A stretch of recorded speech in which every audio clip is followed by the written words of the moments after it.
Lampas na kalendaryong lalaki at babae nasa prime, magtatagal nga kaya? Ang sagot ay pwede naman. Kaso merong mga kailangang gawin para magtagal. Pero kung ako ang tatanungin, hindi rin ito magtatagal. Unang misconception ay ang lalaki ay may experience. Ang sagot ko dyan, hindi lahat. Kasi may guy na hindi pa nagkaka-experience during 30s. Yung babae mas submissive. Actually, hindi totoo yun. Kasi may mga experience sa babae na mas gusto niya siya yung nasusunod. So, hindi porke may age bracket or age gap, mas masusunod na yung lalaki lagi. Imposible rin. Pangatlong misconception ng mga gusto ng age gap relationship ay pangatlo yung samahan ay masaya. Hindi all the time masaya kasi may times na mag-aaway kayo sa hindi nyo gusto sa isa't isa. So isa na dyan yung pang-apat, magkakaanak kayo. Hindi all the time na mas pipiliin ng girl na mabuntis during her 20s. Kasi meron pa ring babae na mas gugustuhin niyang magka-baby during her 30s. Isa na dyan yan sila Pokwang at yung iba pa na babaeng mas pinili magkaanak during 30s. At yung panglimang misconception, magtatagal kayo sa relasyon. Siguro hindi rin kasi nga magkaiba kayo ng gusto, magkaiba kayo ng ayaw, magkaiba kayo ng plano sa buhay. At hindi lahat ng nagkaroon ng age gap relationship ay nagtagal over a decade. Naghiwalay rin sila. At syempre yung pang-anim natin, girl is immature and naive.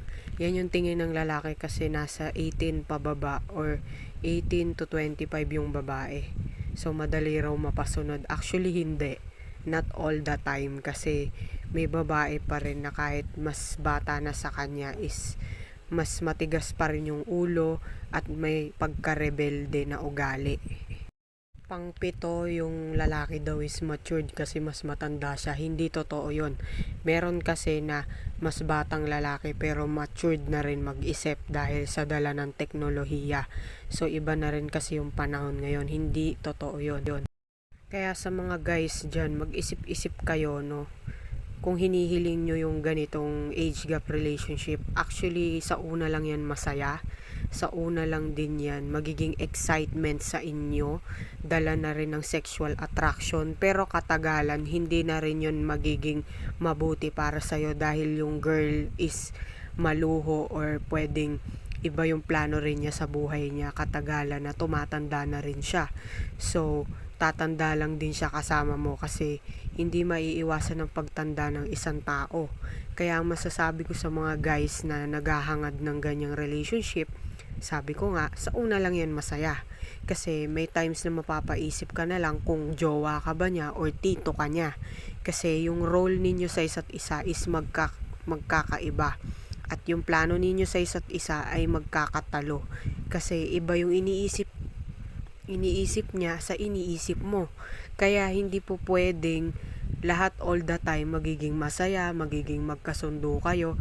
And kailangan talaga dyan is yung pagpapasyensya. Kasi kung yung isa sa inyo is ayaw na pinipilit, kung pinipilit, ayun, magkakaroon ng clash between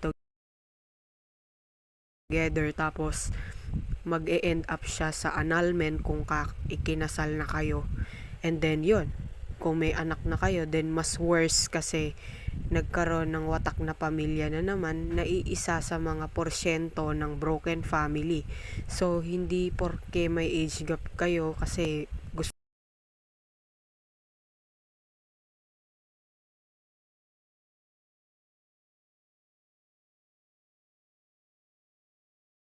na rin ng sexual attraction, pero katagalan hindi na rin yun magiging mabuti para sa'yo dahil yung girl is maluho or pwedeng iba yung plano rin niya sa buhay niya, katagalan na tumatanda na rin siya. So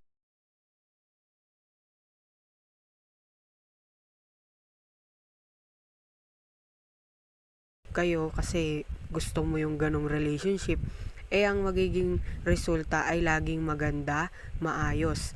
Meron ding times na dadaan kayo sa matinding mga problema at pagsubok na hindi nyo inaasahan. Kaya sa mga guys dyan, no, mag-isip-isip muna kayo. Kasi hindi po pwedeng magpadalos-dalos kayo sa desisyon na akala ninyo is tama para sa inyo. Sa mga girls naman na hinahangad yung mga guys na mas bata sa inyo, is hindi ibig sabihin nun is madali na sila magsulong ng pag-iisip. Kasi meron na ganung edad is meron pa siyang kailangan mithiin at i-improve din mentally, spiritually. Kasi hindi ibig sabihin na ganyan yung edad ng babaeng gusto mo is magiging better na siya na para sa'yo. Pwede ring hindi kasi pwede ring yung plano niya na gawing pihika ng sarili niya ay hindi mo pwedeng kontrolin kasi nga may sarili rin siyang desisyon. Kaya hindi rin mag-workout to katagalan. Lalo na kung yung girl is mas pinili na rin niyang mawala ng pasensya at yung guy mas pinili na rin niya na sundin yung sarili niyang prinsipyo, hindi rin siya magtatagal in long term kasi nga again, magkaiba ng paniniwala, magkaiba ng gusto sa henerasyon. Kasi ang henerasyon ng isa't isa ay hindi rin pareho. Meron ding times na mag-aaway at magkakaroon ng gulo sa inyo dahil pwede rin kung minor yung babae, makukulong yung guy.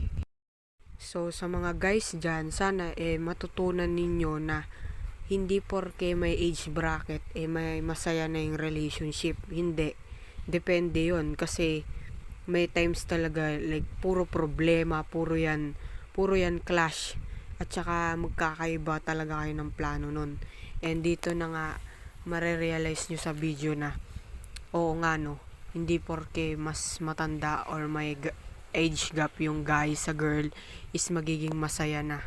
Kasi may times na talagang mas pipiliin ng babae yung pagiging low-key girl niya kaysa maging traditional wifey kahit sa ganyang edad. So sa guy naman, syempre hahanapin niya yung commitment. Hindi naman porke nakuha mo yung 20s na yan, magkukumit na agad sa'yo yan. Depende pa rin yan. So dito na magtatapos ang video na to. Lampas na kalendaryong lalaki at babae.